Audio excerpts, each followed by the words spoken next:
हे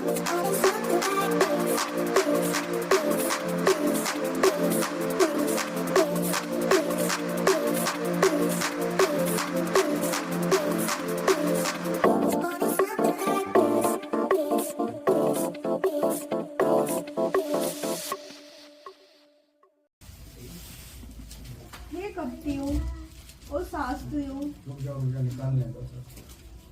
मत्ती 23 का मत्ती 23 अध्याय है, 13 पद से पढ़ना शुरू करेगी ये लड़की। चलो, मिल गया सबको? मिल गया।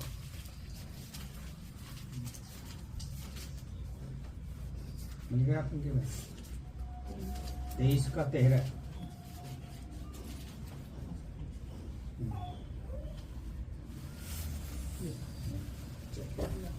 चलो पढ़ो। हे कपटी, शास्त्री और फरीसियों, तुम पर हाय, तुम मनुष्य के लिए स्वर्ग के राज्य का द्वार बंद करते हो, न तो स्वयं ही उसमें प्रवेश करते हो और न उसमें प्रवेश करने वालों को प्रवेश करने देते हो। हे कपटी शास्त्री और फरीसियों, तुम पर हाय, तुम विधवाओं के घरों को खा जाते हो और दिखाने के लिए बड़ी देर तक प्रार्थना करते रहते हो, इसीलिए तुम उन्हें अधिक दंड मिलेगा। 23 में पहले पद से पढ़ा 5 तक। कोई और पढ़ो। तब यीशु ने भीड़ से और अपने चेलों से कहा, शास्त्री और फरीसी मूसा की गद्दी पर बैठे हैं, इसलिए वे तुमसे जो कुछ कहें वह करना और मानना, परंतु उनके से काम मत करना, क्योंकि वे कहते तो हैं पर करते नहीं। वे एक ऐसे भारी बोझ को जिनको उठाना कठिन है बांध कर उन्हें मनुष्यों के कंधों पर रखते हैं, परंतु स्वयं उसे अपनी उंगली से भी सरकाना नहीं चाहते। आंखें बंद करेंगे, सरों को झुकाएंगे, प्रार्थना करेंगे। धन्यवाद हो प्यारे पिता, एक बार फिर से आपके पुत्र हमारे उद्धारकर्ता प्रभु यीशु के सामर्थ्य नाम का धन्यवाद देना चाहते हैं। प्रभु इन भाई बहनों की गवाही के लिए धन्यवाद करते हैं कि पिता आप हम सभी के साथ रहते हैं, हर पल हर क्षण अपनी दया अपना अनुग्रह हम पर बनाए रखते हैं। प्रभु आपके अनुग्रह और दया के लिए धन्यवाद करते हैं कि प्रभु ऐसी ठंड के मौसम में प्रभु आपने हमें संभाले रखा, मौसमी बीमारियों से बचाया है। तेरा धन्यवाद करते हैं पिता। आज के इस वचन को सीखने के लिए जा रहे हैं पिता, तेरा पवित्र आत्मा हमारी सहायता करे। यहाँ बैठे हुए हर एक जन को वो बुद्धि, वो ज्ञान, वो प्रकाशन मिले कि तेरे वचन को सुने और अपने हृदय में बसाएं और अपनी हृदय रूपी पट्टिका पर लिखें, उसके द्वारा तेरी महिमा करें पिता।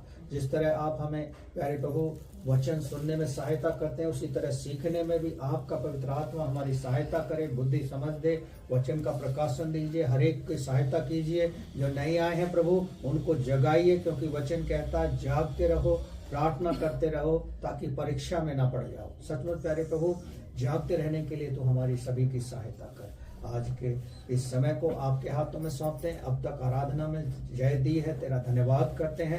आगे भी आप ही संभालेंगे, वचन को सीखने में आपका पवित्र आत्मा सहायक हो। सब कुछ आपके हाथों में सौंपते हैं। प्रार्थना को सुना है, धन्यवाद करते हैं, यीशु प्रभु के नाम से मांगते हैं, आमीन। परमेश्वर का धन्यवाद हो। आप सभी ने ध्यान से सुना, क्या चीज कह रहा है वो। सदूकी फरीसी कौन है? जो सदूकी या फरीसियों की बात कर रहा है मत्ती रची सुसमाचार में, कौन है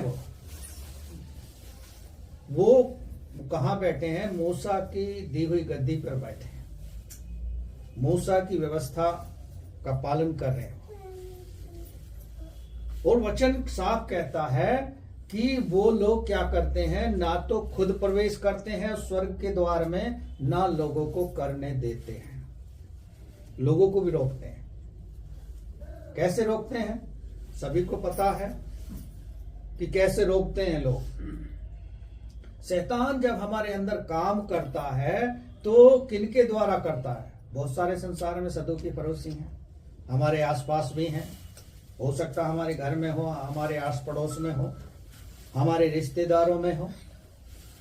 लेकिन परमेश्वर का वचन हमें क्यों चिताना चाहता है?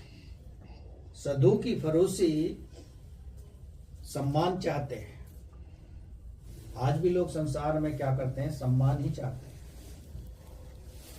लोग सम्मान पाने के लिए और प्रसिद्धि पाने के लिए, अपने आप को ख्याति पाने के लिए तरह तरह के काम कर रहे हैं। लेकिन क्या वो मनुष्यों को दिखाने के लिए कर रहे हैं या मनुष्यों को प्रसन्न करने के लिए कर रहे हैं? यहां सदूकी फरीसी जो है स्वयं उस काम को खुद नहीं करते, लेकिन दूसरे से करते ही मन है। तो मत करना इस काम को। जैसे एक दृष्टांत आया है कि सदूकी फरीसी या भीड़ एक व्यभिचारिणी स्त्री को पकड़ के ले आए और यीशु मसीह के पास लाके सवाल करते हैं कि ये स्त्री व्यभिचार करते हुए पकड़ी गई है, इसके लिए मूसा की व्यवस्था में ऐसा लिखा है कि पत्थरवा करके मार देना चाहिए। यीशु मसीह उस पर कुछ नहीं बोला, लोगों से, भीड़ से कुछ नहीं बोला। भीड़ अपने आप ही निर्णय कर चुकी थी कि ऐसा करना है इसके साथ। आगे आप उस दृष्टांत को पढ़ेंगे, यीशु मसीह झुककर जमीन पर कुछ लिखने लगा। क्या लिखने लगा होगा? शायद लोगों को मूसा की व्यवस्था के नियम ही बता रहा होगा कि पाप मत करना, हत्या मत करना, चोरी मत करना, अपने माता पिता की आज्ञा का पालन करना, उनका आदर करना। शायद हो सकता है ये चीजें लिख रहा हो, लेकिन लिख रहा था कुछ उन लोगों के लिए संदेश था। हमारे और आपके लिए भी एक संदेश रहता है कि हम जब वचन को सीख रहे हैं, पढ़ रहे हैं, लेकिन हमारे हृदय में नहीं बस रहा है। हमें उस वचन को सीखना पड़ेगा। आपने पुराने नियम को कभी पढ़ा होगा तो उसमें साफ लिखा है कि मूसा को देख लो, चाहे दाऊद को देख लो, यिर्मयाह नबी स्वयं कहता है कि मैं बोलने में सक्षम नहीं हूं। यशा नबी भी कहता है कि मैं कैसे जा सकता हूं। यानी हर एक के किसी ने बहाना लिया और परमेश्वर के कार्य को करने से इनकार किया। लेकिन परमेश्वर का कार्य आसान नहीं है। सदूकी फरीसी जो थे, जो मूसा के दिए हुए सिंहासन पर बैठकर लोगों से काम ले रहे थे या लोगों को जो विधि नियम बता रहे थे, वो सब कैसे थे? उनके अपनी भलाई के। ये मैं नहीं कहता, परमेश्वर का वचन कह रहा है। यदि आप ध्यान से पढ़ा होगा, एक बार फिर से पढ़ेंगे 23 अध्याय के पहले पद से पढ़ेंगे तो तब यीशु ने भीड़ से और अपने चेलों से कहा। हाँ, तब यीशु ने भीड़ से और अपने चेलों से कह रहा है, उनको संदेश दे रहा है। हाँ, शास्त्री और फरीसी मूसा की गद्दी पर बैठे हैं। शास्त्री और फरीसी, शास्त्री वो हैं जिनको ज्ञान है, जिनको बुद्धिमान बनाया गया है, और वो शास्त्री हैं। हाँ, इसलिए वे तुमसे जो कुछ कहें वह करना और मानना। हाँ, जो कुछ कहें उसको करना, क्योंकि परमेश्वर के वचन में ऐसा लिखा है। हाँ, आगे। परंतु उनके से काम मत करना। हाँ, उनके से काम मत करना। अब उनके से काम जो है कैसे हैं? शास्त्री और फरीसी तो मूसा की व्यवस्था पर के जानने वाले हैं, वचन को मानने वाले हैं, और वो सिंहासन परमेश्वर ने उन्हें दिया है। लेकिन परमेश्वर का वचन फिर भी कहता है उनके से काम मत करना, यानी उनके काम अच्छे नहीं थे। ये परमेश्वर का वचन स्पष्ट बता रहा है। आज संसार में आप और हम रह रहे हैं, तो हमारे भी जरूरी नहीं है कि 100% हमारे काम सत्य के हों। लेकिन यदि हम 90% या 60% या 70% काम अपने अच्छे कर रहे हैं, तो परमेश्वर जो है आप पर दया करेगा। सदूकी फरीसी जो फरीसी थे, उनके अंदर एक अहंकार था, घमंड था, प्राउडनेस थी। इसलिए वो क्या करते थे, कुछ लोग तो क्रूस डाल के चलते थे। आज भी बहुत सी पुरानी चर्चों में चले जाओ, लोग क्रूस डाल के रखते हैं बहुत बड़ा। लेकिन उस क्रूस से संसार के लोग तो जान लेंगे कि ये कोई मसीही सेवक है। अब उनके काम कैसे हैं वो उनकी कलीसिया जानती होगी। या यूं कहो कि आप लोग मेरे कामों को जानते होंगे, कैसे काम मैं करता हूं। कुछ लोगों की नजर में मेरे काम अच्छे होंगे, कुछ की में बिल्कुल बुरे होंगे। कुछ लोग मन मन में सोच के घृणा करते होंगे, क्या क्या कहता रहता है।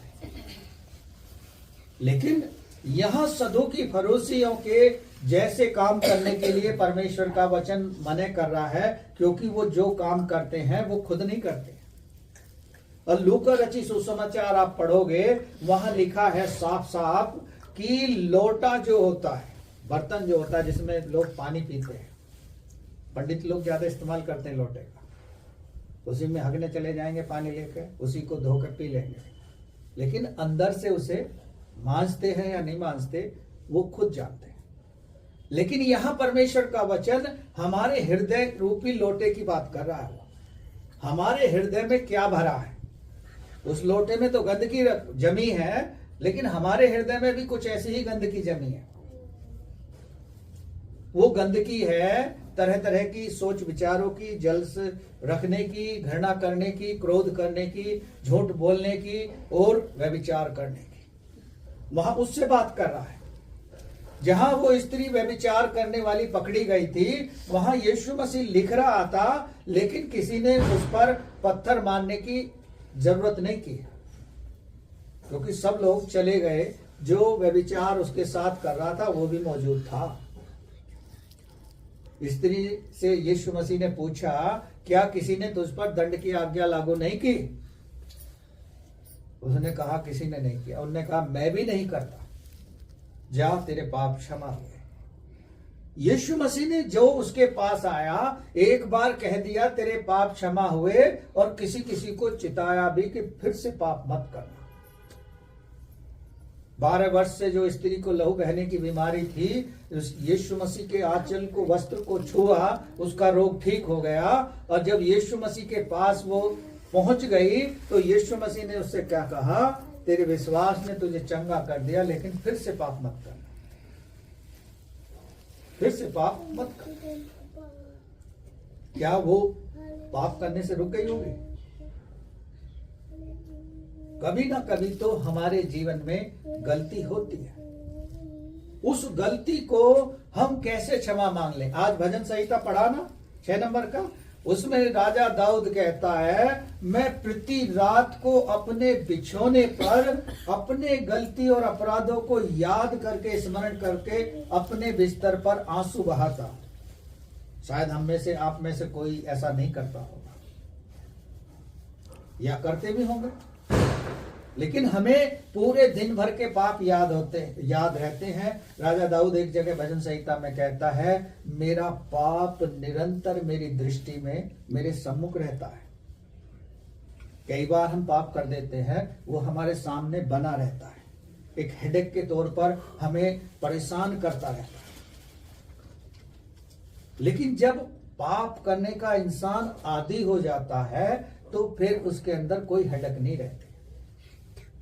फिर उसके लिए कोई पाप करना कोई छोटा काम नहीं है, वो तो मामूली काम है। बड़े बड़े अपराध करते हैं लोग। वचन में लिखा है तो हत्या मत करना, लोग हत्या भी करते हैं। गाली मत देना, गाली भी देते हैं। लेकिन धन्य वो है जो अपने आप को दीन बना लेता है। यीशु मसीह ने संसार के लोगों के सामने अपने आप को दीन बना लिया। आज वो पिता के पास दाहिनी ओर बैठकर हमारे और आपके लिए विनती कर रहा है, प्रार्थना करता है कि प्रभु इस बेटे को क्षमा कर दे। पिता, ये बेटा गलती कर रहा है, मैं भी जान रहा हूं, आप भी जान रहे हैं। और वहां जो नियुक्त किया हुआ दास है वो भी जानता है गलती कर रहा है, लेकिन तू इसे क्षमा कर दे। और हम अपने परिवार में, अपने घर में छोटी सी गलती के लिए एक दूसरे को माफ नहीं करते हैं। परमेश्वर चाहता है कि हम क्षमा करने वाले बने। आगे पढ़ेंगे इसमें। क्योंकि वे कहते हैं पर करते नहीं। हाँ, वो कहते तो हैं लेकिन खुद नहीं करते हैं। खुद के अंदर बुराई भरी है, लेकिन बुराई से लोगों को रोकते हैं और खुद बुराई करते रहते हैं। हाँ, क्योंकि वे कहते हैं पर करते नहीं। वे एक ऐसे भारी बोझ को जिसको उठाना कठिन है बांधकर उन्हें मनुष्य के कंधों पर रखते हैं। हाँ, मनुष्य के कंधे पर लाद देते हैं। वो कुछ अपने नियम कायदे कानून बनाकर लोगों के कंधे पर गठरी के रूप में लाद देते हैं और लोगों को वो गठरी उठानी भारी हो जाती है। या मैं यूं कहूं उदाहरण देकर कि बहुत सी चर्चों में और बहुत सी कलीसियाओं में अलग अलग प्रकार के नियम हैं। हमारे यहाँ तो कोई नियम ही नहीं है। चाहे कोई 10 बजे आ जाओ, चाहे कोई 10:30 आ जाओ, चाहे कोई 11 आ जाओ। और जब उनसे बात करोगे तो वो कहेंगे मैं तो पहले आ जाता हूँ पास्टर जी, मैं आ जाता हूँ। जिनके पास वाहन है वो भी लेट आ जाते हैं, जो दूर के हैं वो भी लेट आ जाते हैं। जो तो हमारा कोई कायदा कानून नहीं है। लेकिन क्या हमें कायदे कानून में रहना चाहिए? रहना चाहिए नहीं चाहिए? यदि एक अधिकारी के ऑफिस में हम काम कर रहे हैं, वहां हम 9 बजे का ऑफिस है तो कितने बजे पहुंच जाएंगे? 5 मिनट पहले ही पहुंचेंगे। यदि वो खड़ूस टाइप का है, नाराजगी दिखाने वाला है या सर पे सवार हो जाने वाला है, तो लोग किससे डर रहे हैं? मनुष्य से डर रहे हैं जो परमेश्वर का बनाया हुआ। लेकिन खुद परमेश्वर से नहीं डर रहे हैं, जो हमें एक अच्छाई के मार्ग पर लेकर चल रहा है, हमारी हर पल हर क्षण हमारी चिंता को दूर करता है, हमारे आंसुओं को रोकता है और हमें बीमारियों से छुड़ाता है और हमें एक अच्छा मार्ग दिखा दिया है। वो हमें दिखता नहीं है लेकिन हम उसकी सुनना नहीं चाहते। सदूकी फरीसी भी ऐसा ही कर रहे थे कि वो काम का बोझ लोगों पर लाद देते थे। तुम ऐसा करना, तुम ऐसा करना, तुम ऐसा करना, लेकिन खुद नहीं करते थे। लोग सभाओं में या प्रोग्राम में जब जाते हैं तो हर कोई बड़ा सम्मान चाहता है कि स्टेज पर मुझे बुलाया जाए। लेकिन जो लोग स्टेज पर बैठे हुए होते हैं वो सोचते हैं कि मैं भीड़ में जाके बैठ जाऊं, क्योंकि स्टेज पर बैठ जाना कोई आसान काम नहीं है। मुझे याद है जब मैं एक शादी पढ़ रहा था तो बहुत सारी भीड़ थी। दिमाग में अचानक आया ये भीड़ इतनी सारी है और ये कैसे कंट्रोल होगी। स्टेज पे हम 3-4 लोग ही दिखाई दे रहे थे। फिर मैं बैठ के प्रार्थना करने लगा कि प्रभु तो इनको शांत कर, शादी को पढ़ने के लिए सहायता करें। यानी परमेश्वर हमें वो शांति देगा, वो हमें अगुवाई करेगा, और लेकिन हमें वो दिख नहीं रहा है इसलिए हम उससे डर नहीं। सदूकी फरीसियों के काम हम कर रहे हैं। अब हम जब उद्धार पा लिए हैं, एक बार हमने पश्चाताप कर लिया है, तो फिर यीशु मसीह जो कह रहा है कि फिर से पाप मत करना, यानी वो पश्चाताप करके गए थे, फिर से पाप कर रहे हैं। पहले सूखा पापी था, अब गीला पापी हो गया, और वो पानी में डूब गया तो गीला हो गया। आगे पढ़े। परंतु स्वयं उसे अपनी उंगली से भी सरकाना नहीं चाहते। वे अपने सब काम लोगों को दिखाने के लिए करते हैं। वे अपने तावीजों को चौड़ा करते और अपने वस्त्रों की कोर बढ़ाते हैं। हाँ, वो क्या करते हैं कि मनुष्यों को दिखाने के लिए काम करते हैं। एक बड़ा सफेद सा चोगा पहन लिया, क्रूस लटका लिया, तो लोग ही तो देख रहे हैं उसे। लेकिन जो पेंटिकोस्टल पास्टर हैं, लोग उन्हें देख के हैरान हो जाते हैं। चोगे वाले ये भी पास्टर हैं, इनके पास तो वो गाउन नहीं है। एक जगह मैं पास्टरों की सभा में था तो एक पास्टर मित्र हमारे बोले कि मैं गाउन एक एक्स्ट्रा लाया हूं, आप गाउन पहन लो। मैंने कि ये हम मनुष्य क्यों दिखाएं? परमेश्वर तो जानता है कि हम उसके सेवक हैं। या बड़ा सा गाउन पहन लेंगे या क्रूस लटका लेंगे और बड़ी शांति से चलेंगे, तभी लोग जानेंगे कि भाई ये परमेश्वर की सेवा कर रहे हैं या परमेश्वर के सेवक हैं। सदूकी फरीसी ऐसा करते थे। बाजारों में चौराहों पर घूमते थे और लोगों से मिलते थे। लोग जो झुककर उन्हें दंडवत ना करें या प्रणाम ना करें, वो उनसे क्रोधित हो जाते और फिर उनके विषय में नियम कानून लागू करते थे। लेकिन परमेश्वर का वचन साफ कहता है कि उनके जैसे काम हम ना करें। परमेश्वर चाहता है कि हम नम्र बनकर, दीन बनकर, पाप की जिंदगी छोड़कर उसके भय में, उसकी अधीनता में चलना सीख लें, ताकि परमेश्वर हमें, हमारे परिवार को, हमारे घराने के लोगों को आशीष करे। आगे पढ़ेंगे। भोज में मुख्य मुख्य स्थान और सभा में मुख्य मुख्य आसन, बाजार में नमस्कार और मनुष्य में रब्बी कहलाना उन्हें भाता है। हाँ, लोग उन्हें रब्बी कहें। रब्बी का मतलब है कि उन्हें गुरु कहें। यीशु मसीह को जहां लोगों ने गुरु कहा, उसने कहा गुरु तो एक ही है सबका, पिता एक ही है सबका और स्वामी एक ही है सबका। यहां ये जो सदूकी फरीसी हैं, परमेश्वर का वचन कह रहा, वो खुद कहलाना पसंद करते थे। लोग उन्हें रब्बी कहें, हे रब्बी, झुके उनके सामने, उन्हें अच्छा लगता था, हृदय में आनंद से भर जाते थे। लेकिन यीशु मसीह ने कभी ऐसा नहीं चाहा। पेंटिकोस्टल वाले यीशु मसीह के आदर्शों पे चल रहे हैं। वो कभी सम्मान की चिंता नहीं करते।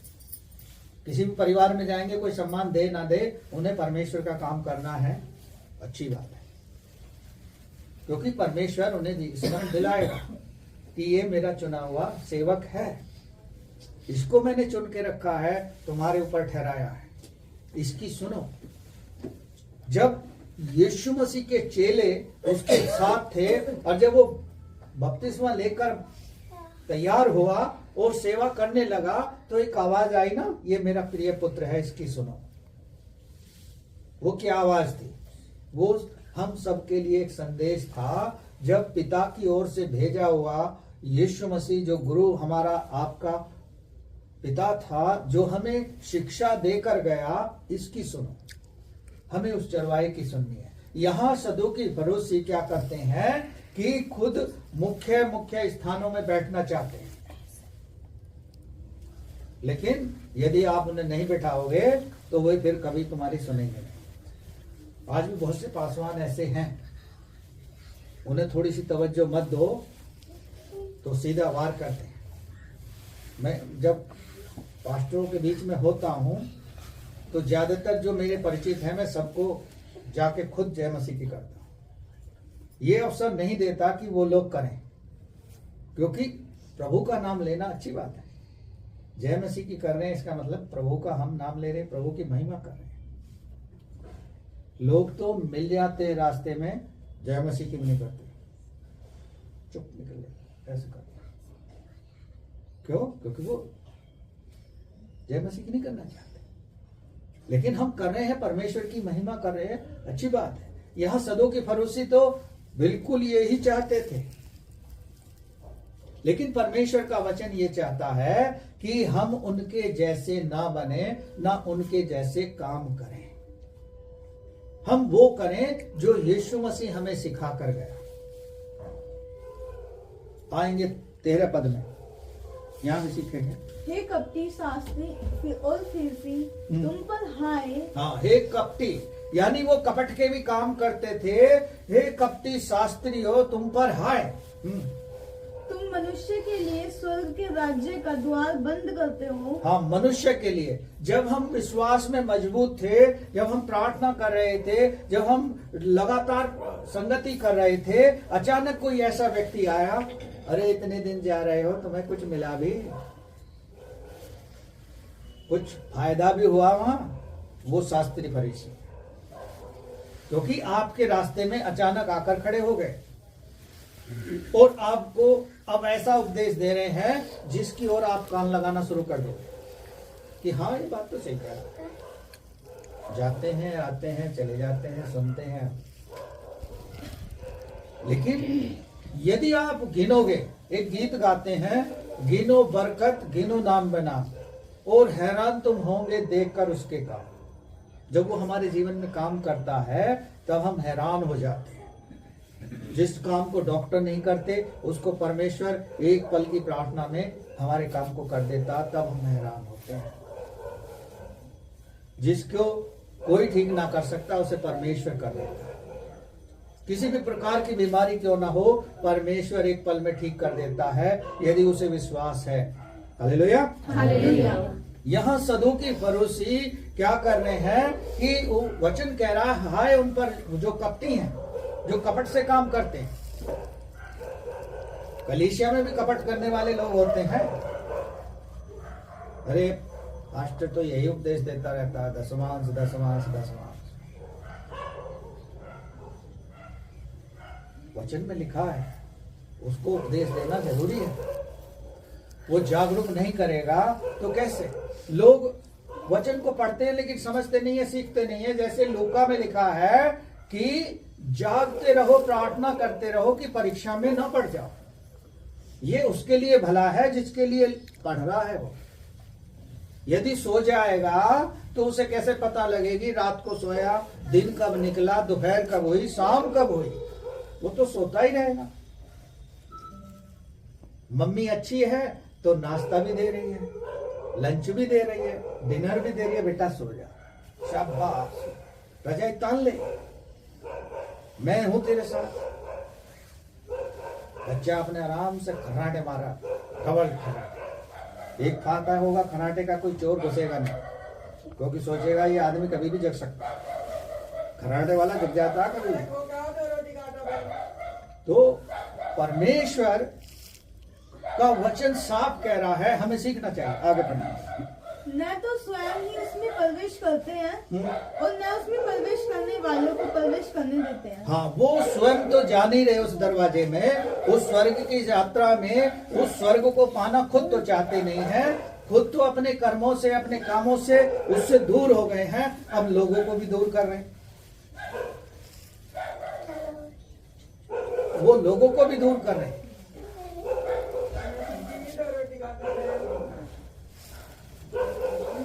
तो वो खुद नहीं कर रहे लेकिन जाने भी नहीं दे रहे। ऐसे ही हमारे विश्वास को किसी ने आकर कमजोर कर दिया कि भाई तुम्हारे जीवन में कुछ नहीं हो रहा, अरे छोड़ दो बेटा। और हमने एक मनुष्य ऐसे के कहने से वहां जाना छोड़ दिया। यानी वो फरीसी सदूकी उस पर हाय क्योंकि उसने हमारे रास्ते में रोड़ा अटका दिया। यदि हम बुद्धिमान होंगे, यदि प्रार्थना में मजबूत होंगे और वचन हमारे हृदय में होगा तो हम उसे जवाब दे सकते हैं कि भाई तुझे क्या पता, तू जानता है क्या? लोग बहुत कहते हैं, मुझे ऐसे बहुत लोग मिलते हैं जब मैं गाँव में जाता हूँ कि हाँ जी मैं भी पढ़ी हूँ या पढ़ा हूँ, क्रिश्चियन स्कूल में गया हूँ। भाई जाने से तुम क्रिश्चियन नहीं बन गए या मसीह को जान नहीं लिया। हर एजुकेशन के क्लास में उसका एक चैप्टर है जीसस क्राइस्ट का, उसको सब पढ़ते हैं, सब जानते हैं, पूरा संसार जानता है। अभी क्रिसमस गया है, पूरे संसार के लोगों ने मनाया है, लेकिन जो हमारे अपने मनाने वाले हैं उनको भी खुद नहीं पता है, बस एक ट्रेडिशन के रूप में मनाए जा रहे हैं। हमारे हृदय में होना चाहिए हर दिन हमारे लिए नया है, हर दिन हमारे लिए क्रिसमस है और हर दिन हमारे लिए गुड फ्राइडे है। इसलिए हम क्या गीत गाते हैं, आज का दिन यहोवा ने बनाया। इसको जिस दिन भी गाओगे वो आज का ही दिन होगा, चाहे कल गा लेना, चाहे परसों गा लेना, चाहे उससे अगले दिन गा लेना, तो रहेगा आज का दिन ही। इसलिए सदूकी फरीसी और जो लोग उस द्वार में प्रवेश खुद नहीं करते, औरों को भी रोक देते हैं, ऐसे ही आपको और हमको भटकाने वाले लोग आके स्वर्ग में जाने से रोक देंगे। Hallelujah, hallelujah. वो हमारे रास्ते में आ जाएंगे और हमें स्वर्ग जाने से रोक लेंगे। और तर्क उनके अलग अलग प्रकार के होंगे, वो तर्क हमारी बुद्धि में घुस जाएंगे क्योंकि हमारे पास वचन नहीं है, हमारा दिमाग खाली होगा। बहुत से ऐसे हैं ये सोचते हैं कि भाई हम परमेश्वर में चल रहे हैं लेकिन हमें फायदा क्या हो रहा, लाभ क्या हो रहा? लाभ तो परमेश्वर आपको अपने आप दिखा देगा। मत्ती 6 अध्याय आप पढ़ते हो तो वहां साफ लिखा है, उसके धर्म और राज की खोज करो तो सारी वस्तुएं परमेश्वर तुम्हें दे देगा। लेकिन हम मनुष्य होने के नाते उन चीजों पर विश्वास नहीं कर पाते हैं। हम क्या मांगे क्या ना मांगे। मांगने वाले ने पढ़ लिया मत्ती 7:7, उसमें लिखा मांगो तो दिया जाएगा, अच्छी बात है। बस इतना ही पढ़ा कि मांगो तो दिया जाएगा। आगे भी लिखा है उसमें, ढूंढोगे तो पाओगे और खटखटाओ तो खोला जाएगा। और यूहन्ना में यदि आ जाओगे, वहां लिखा है कि 15 अध्याय में, जो मुझ में बना है और मेरा वचन उसमें बना है, तो जो चाहे मांग लो। वो पूरी छूट दे रहा है, जो चाहे मांग लो, मेरा पिता तुमको दे देगा। तो जब हमें परमेश्वर ने आज्ञा दी है, परमिशन दी है, तो फिर हम उसमें ही बढ़ते चले। दाएं देखें ना बाएं देखें, इसीलिए तो कह रहा वचन, न दाहिनी ओर देखना न बाईं ओर। मैं तेरे को अपने धर्म में दाहिने हाथ से संभाले रहूंगा और दृढ़ कर दूंगा। कल को तुझको किसी के सामने हाथ फैलाना नहीं पड़ेगा। Hallelujah, hallelujah. प्रभु आपको कभी किसी के सामने ऐसा नहीं झुकाएगा कि आप झुककर ऐसा कह सको कि मैं, परमेश्वर ने मेरी सहायता नहीं की, तुम मेरी सहायता कर दो। सदूकी फरीसी मनुष्यों को दिखाने के लिए काम करते थे और परमेश्वर को वो दिखाना चाहते नहीं थे। लेकिन अब उल्टा है, हमें परमेश्वर को प्रसन्न करना है, मनुष्य को नहीं। मनुष्य तो बहुत सारे हैं, जहां भी जाओगे आपको मनुष्य मिलेंगे। आप उनके मनमाने काम नहीं कर सकते, आप उन्हें प्रसन्न नहीं कर सकते। पौलुस भी कहता है, मैं मनुष्यों को प्रसन्न करने के लिए नहीं, परमेश्वर को प्रसन्न करना चाहता हूं, उसके हिसाब से काम करना चाहता हूं। पतरस भी कहता है, जब उसे राजा के सामने खड़ा कर दिया जाता है, वो भी कहता है कि मैं मनुष्य की आज्ञा को कुछ नहीं समझता, परमेश्वर की आज्ञा मेरे लिए महत्वपूर्ण है। क्योंकि पतरस से कहा गया था, अब यीशु के नाम से प्रचार मत करना, नहीं तो जेल में डाल देंगे।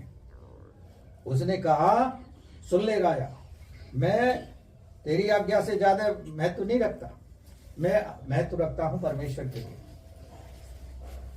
डैनियल के जो साथी थे 3, वो भी यही बोले थे राजा से, तेरी बनाई हुई मूर्ति को हम दंडवत नहीं करेंगे, क्योंकि हमारे लिए परमेश्वर जरूरी है, तेरी मूर्ति बनाई हुई नहीं है जरूरी। इसीलिए उन्होंने क्या किया, उसको दंडवत नहीं किया। राजा ने उसमें किस में डाल दिया, आग के भट्टे में डाल दिया। लेकिन वहां भी वो सुरक्षित निकल आए।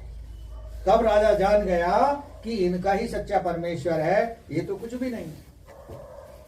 पूरे राज्य में प्रचार करवा दिया कि इनके परमेश्वर को ही सब लोग मानेंगे, जो नहीं मानेगा उसके पूरे परिवार को उस भट्टे में डाल देंगे।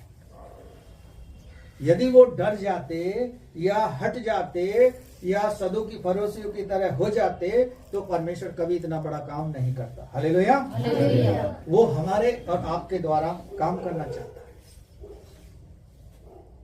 आगे पढ़े। हे कपटी शास्त्री और फरीसी, तुम पर हाय, तुम विधवाओं के घरों को खा जाते हो और दिखाने के लिए बड़ी देर तक प्रार्थना करते रहते हो, इसीलिए तुम्हें अधिक दंड मिलेगा। हाँ, दंड हमें मिलेगा यदि हम ऐसा कर रहे हैं, किसी को नाजायज परेशान कर रहे हैं, सता रहे हैं, किसी पर भारी बोझ लाद रहे हैं, तो हम ज्यादा दोगुने दंड के योग्य। शास्त्री और फरीसियों के लिए नहीं लिखा, हमारे लिए भी लिखा है। यदि हम परमेश्वर में चल के भी दंड के लायक काम कर रहे हैं, तो हमें ज्यादा दंड मिलेगा, क्योंकि अब हमने जान लिया। पहले जानते नहीं थे, इसलिए अनजाने में कर रहे थे। अब जान लिया है तो जरूरी है कि हम उसके डर में काम करें।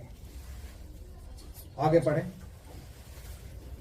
हे कपटी शास्त्री फरिश्ते, तुम पर हाय, तुम एक जन को अपने मत में लाने के लिए सारे जल और थल में फिरते हो, और जब वह मत में आ जाता है तो उसे अपने दूना नाकिए बना देते हो। दुगना नरकीय बना देते। इसका क्या मतलब है? मत मतलब विश्वास। जब हम एक व्यक्ति को विश्वास में ले आए, विश्वास में बन गया है, तो अब हम उसे अलग से एक्स्ट्रा वो क्यों दे रहे हैं? नियम कानून। केवल जो वचन में लिखा है उसे फॉलो करो। वचन में लिखा है इसको रोज पढ़ो, रोज पढ़ो। लिखा है संगति में जाओ तो हर सप्ताह जाओ। इसमें लिखा है सुबह शाम प्रार्थना करो, तीनों पहर प्रार्थना करो। राजा दाऊद कहता है मैं दोपहर को भी, शाम को भी और रात को भी दुआ करता हूँ। दानियल भी कितनी बार दुआ करता था, और हम और आप कितने समय दुआ करते हैं ये सब लोग जानते हैं। इसलिए वचन कहता है प्रार्थना में लगे रहो ताकि कमजोर ना पड़ जाओ, और जब कमजोर पड़ जाएंगे तो फिर हमें कोई भी दबा लेगा, कोई भी बीमारी घुस जाएगी, कोई भी शैतान हमें पकड़ लेगा और फिर हम उल्टे सीधे काम करने लगेंगे। ये वचन में लिखा है। जब एक व्यक्ति में से दुष्ट आत्मा निकल जाती है या बीमारी निकल जाती है और वो परमेश्वर के भय को भुलाकर किसी और भय में चला जाता है, तो फिर वो 7 दुष्ट आत्माओं को और ले आती है पास, क्योंकि फिर उस घर को वो साफ सुथरा पाती है, बना हुआ तैयार पाती है, केवल उसमें जाके बैठना है उसे। फिर वो उसको जीवन को क्या कर देती है, नरकीय बना देती है। तब वो व्यक्ति कर्रा कर चिल्ला कर कहता है मैं वहां भी जाता था, वहां भी मुझे कुछ लाभ नहीं हुआ, अब यहाँ आ रहा हूं, यहाँ भी कुछ लाभ नहीं। फिर उसे कहीं भी कोई लाभ नजर नहीं आता और उसको ऐसा लगता है कि अब मेरी जीवन जो है क्या हो गया है, नरकीय हो गया। आप परमेश्वर के भय में चलो, अधीनता में चलो, प्रार्थना करो, संगति में रहो, वचन को पढ़ो, आप जो चाहोगे परमेश्वर आपको देगा। हालेलुया। वो आपके जीवन में अपने वायदों को पूरा करना चाहता है, लेकिन इतना चाहता है कि सदू की फरोसी जैसे ना बने और हम किसी के लिए ठोकर का कारण ना बने। हमारे किसी स्वभाव से, हमारे किसी चाल चलन से, हमारे किसी बातचीत से, हमारे किसी खान पान से या हमारे किसी भी चीज से उसे ठेस ना लगे। लोग आएंगे, हमें भटका कर चले जाएंगे, हमें रास्ता भटका देंगे, मिसगाइड कर देंगे, क्योंकि रास्ता भटकाने वाले बहुत हैं। आप कभी दिल्ली गए हो तो कोई भी सही एड्रेस नहीं बताता, कभी किसी से पूछ के देख लेना, चाहे आप वहीं घूम रहे हो, लेकिन आपको कोई सही एड्रेस नहीं बनाता। परमेश्वर ही है जो आपको सही मार्गदर्शन दे सकता है। लोग परमेश्वर को जानते हैं लेकिन मानते नहीं हैं, और लोग परमेश्वर के वचन को पढ़ते हैं लेकिन समझते नहीं हैं। उसको हमें समझना पड़ेगा ताकि हमारा जीवन और हमारा परिवार, हमारे घर के लोग और आशीषित हो जाए और हम उन्नति पाए, ताकि लोग उन कामों को देखकर हैरान हो जाए और हमारे पिता की बड़ाई करें जिस पर हम विश्वास करते हैं। हालेलुया। हालेलुया। आइए कोरस गाएंगे, समझ